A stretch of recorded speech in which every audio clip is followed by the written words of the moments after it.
శ్రావణభూతి గురువుగారు సామెత అయినా ఏదైనా నీతి చెప్పండి అని అడిగాడు.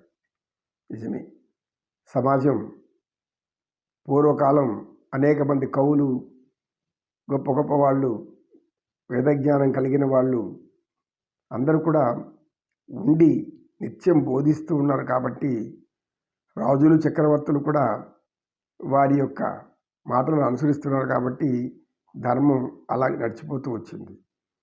నీతి తప్పుకుంటా ఉంది. నీతి తప్పితే మొత్తం ధర్మమే తలకిందులవుతుంది. ఎవరైతే నీతి తప్పారు అంటే అప్పుడు నిజాయితీని కోల్పోతారు. నిజాయితీని కోల్పోయినప్పుడు ధర్మం పూర్తిగా నశించిపోతుంది వారిలో. అందుకోసమే ఇటువంటివి సామెతల రూపంలో మన వాళ్ళ తిన్న ఇంటి వాసాలు లెక్కించడం అనే ఒక సామెత ఉంది మనకు. తిన్న ఇంటి వాసాలు లెక్కించటం. తిన్న ఇండ్లేంది, వాసాలేంది, లెక్కించడం ఏంది అనే సందేహం అందరికి వస్తుంది. మన పెద్దవాళ్ళైతే, ఈ వయసులో వృద్ధులైతే వాళ్ళకి తెలుసు. ఎందుకంటే పూర్వకాలం నుంచి అనుభవంగా వాళ్ళు ఆ మాటను వింటూ ఉంటారు. దాని గురించి జ్ఞానం కూడా ఉంటుంది.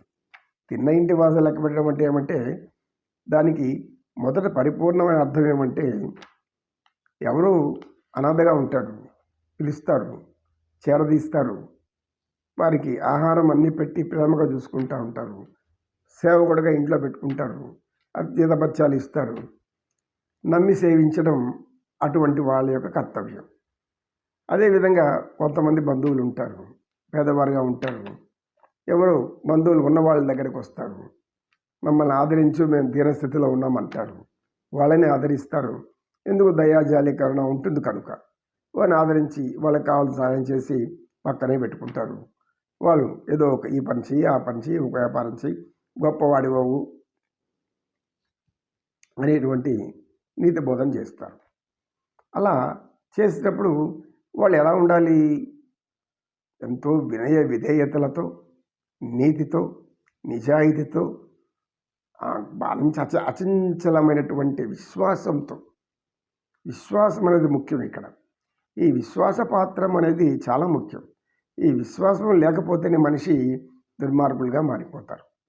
ఎందుకంటే వీధిలో కుక్కలు చూస్తూ ఉంటాం.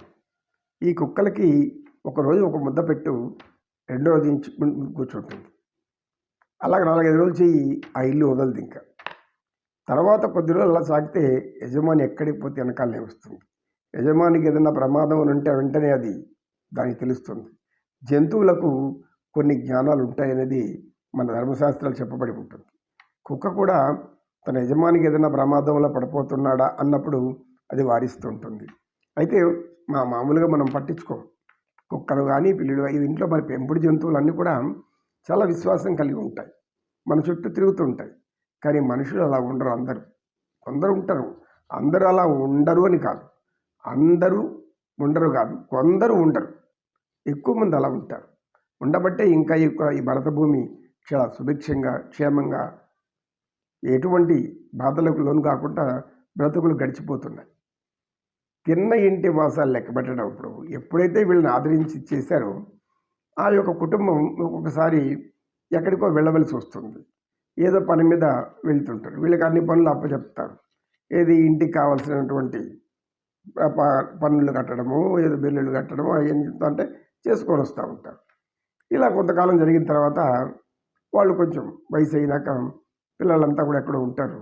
వాళ్ళు వెంటనే వీళ్ళు ఏం చేస్తారు? మేము ఇంతకాలం మీ ఇంట్లో ఉన్నాము, మాకు భాగం ఇవ్వు, ఇంట్లో మాకు కూడా ఇంత ధనం ఇవ్వు అని గట్టి కూర్చుంటారు. అంటే దీన్ని ఏమనుకోవాలి? ఇప్పుడు ఇలా ఈ విధంగా తర్వాత ఏం చేస్తారు? వెంటనే చట్టాన్ని అడుగుతారు. చట్టం దగ్గరికి వెళ్తారు.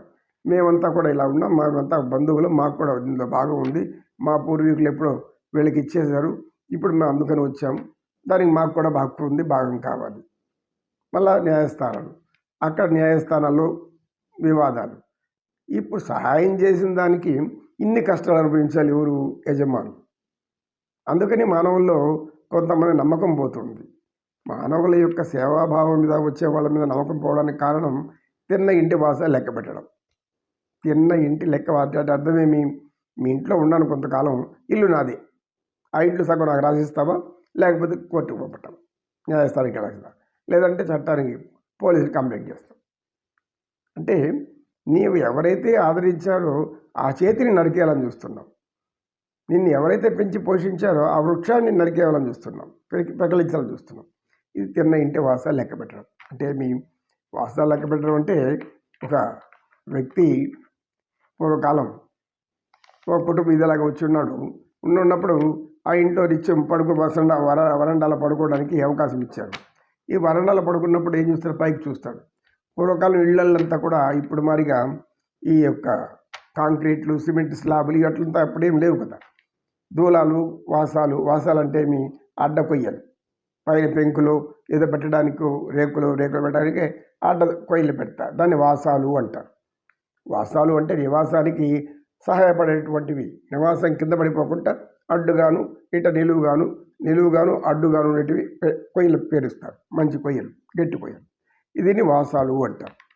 వీరు ఆ ఇంట్లో పడుకొని కాసేపు అన్నం తిన్నాక పడుకున్న రాత్రుల్లో అలా చూస్తూ ఉంటాడు. చూస్తే ఇవి కనబడుతుంటాయి, వాసాలు కనబడతాయి. అంటే మీ కొయ్యలు, అడ్డు కొయ్యలు, నిలువు కొయ్యలు.